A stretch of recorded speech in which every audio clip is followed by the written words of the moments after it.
Fala galera, bom dia, boa tarde, boa noite, boa madrugada. Meu nome é Sidney Martins, sou professor de língua portuguesa aqui do LAC Concursos. É com extremo prazer que hoje nós vamos trabalhar a aula de pontuação. Assunto mega importante para as provas do concurso público. Detalhe, não é importante só para a prova do concurso público não, é importante também para vestibulares, para o Enem. Aí eu sei que criaram essa máxima de que na prova do Enem você não precisa saber gramática, mas imagina só como é que você produz um bom texto sem ter o pleno domínio da pontuação. Uma vírgula pode alterar completamente o sentido da frase.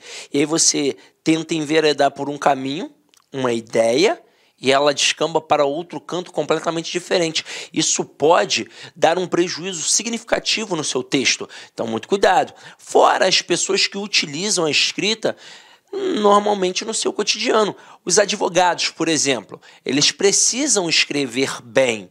Então, eles precisam dominar a questão da pontuação. Agora, vamos parar de enrolação e vamos direto ao ponto. Se liga só.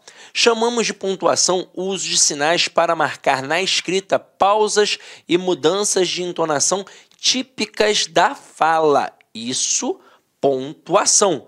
Então, aqui, ó, eles fecharam a porta. Eles fecharam a porta.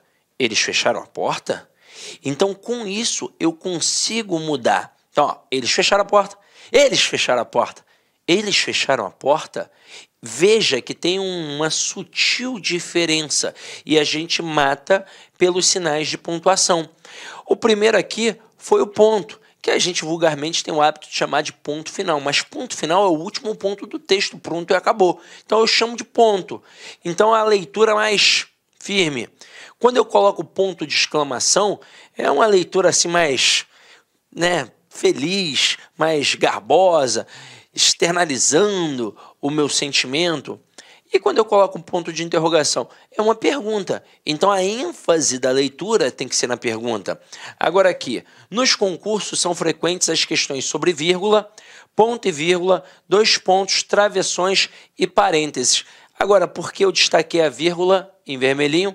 Porque no final das contas, galera, a vírgula é que é a menina dos olhos da pontuação. Aí acompanha aqui comigo, ó. Quando a gente pensa em vírgula, a gente não pode ter uma interrupção, uma ruptura na ordem direta da língua. O que é a ordem direta? É isso aqui, ó. Sujeito, verbo e complementos verbais. Quem são os complementos verbais? O objeto.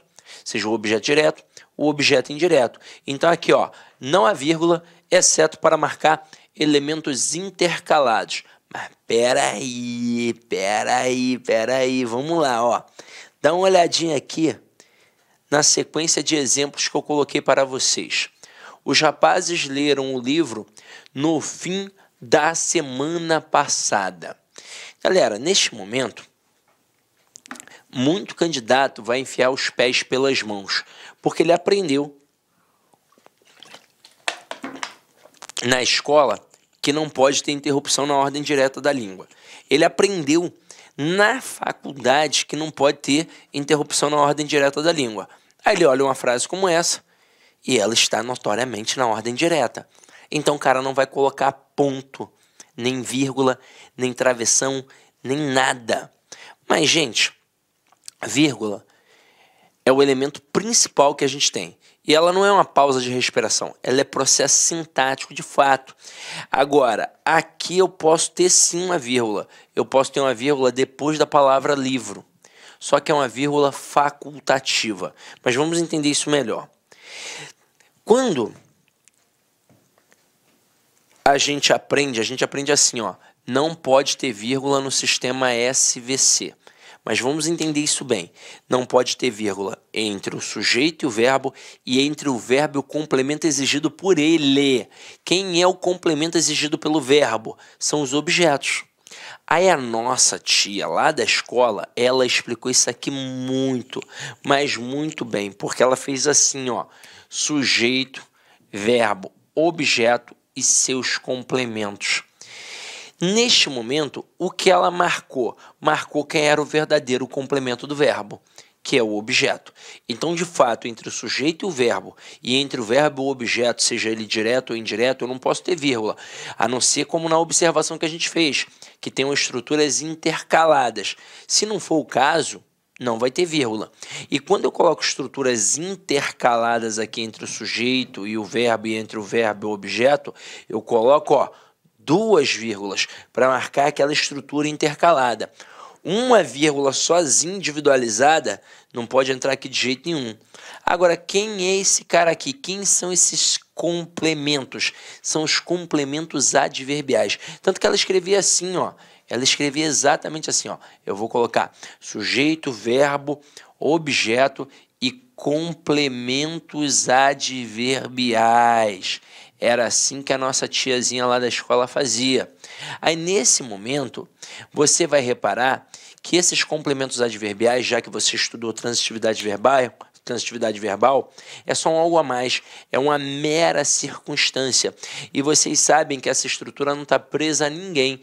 Ela pode, inclusive, migrar na frase, ela pode ficar em qualquer local. Mas a posição original dos adjuntos adverbiais é no final da frase. Então, esses complementos adverbiais aqui são os adjuntos adverbiais. E a posição original deles é no final da frase. Quando isso acontece, entra o que a gente chama de vírgula, ó,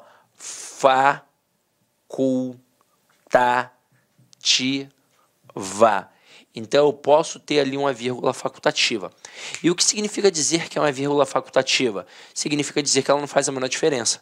A sua inserção ou a sua retirada não atribui prejuízo gramatical nem alteração de sentido. Então, é uma vírgula facultativa. Mas as bancas adoram cobrar este adjunto adverbial deslocado. E por que eles fazem isso? Porque isso é uma loucura. Por exemplo, os próprios gramáticos, eles não chegaram a um denominador comum, eles não entraram em consenso. Agora, qual é a primeira coisa dita dentro de uma gramática em relação a isso? Que esse adjunto adverbial deslocado vai ter vírgula facultativa se for um adjunto adverbial de curta extensão, ou seja, pequeno, e que terá uma vírgula obrigatória se ele for de longa extensão, ou seja, grande. Só que aí começou a briga entre os gramáticos.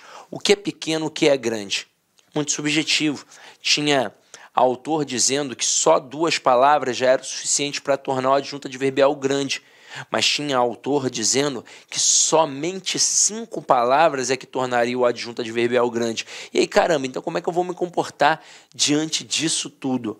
Para a nossa sorte, a ABL já enfiou a colher no ensino da língua portuguesa nesse aspecto aqui. Aí a ABL fez assim, ó. Vou até botar aqui que tem espaço.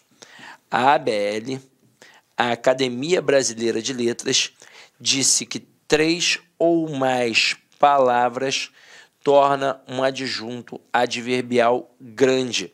Portanto, se 3 ou mais palavras tornam um adjunto adverbial grande, a vírgula ali vai ser o que, ó? Vírgula obrigatória.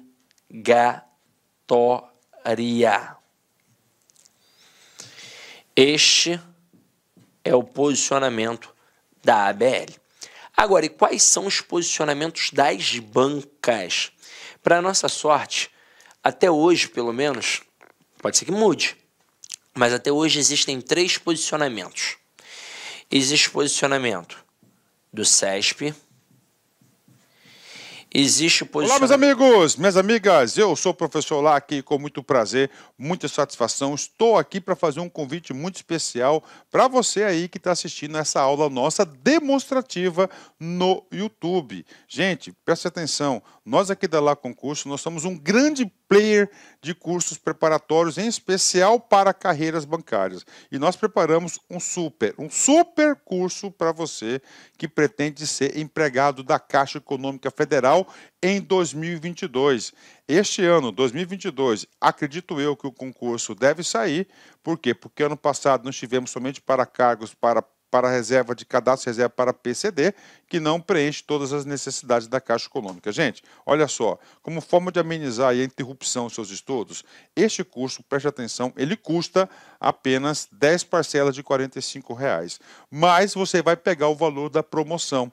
Tem um link aqui embaixo de um WhatsApp, você fala diretamente com nossa central de atendimento, toda ela estruturada para receber vocês, e fala: eu quero o desconto promocional da Caixa Econômica que o professor Lac falou no vídeo do YouTube. Você pode resumir isso, que você vai pagar 10 parcelas de R$ 30. Tá bom, meus amigos? Pode confiar, esse curso nosso é muito competitivo, um curso de altíssimo nível. Espero vocês aqui na LAC.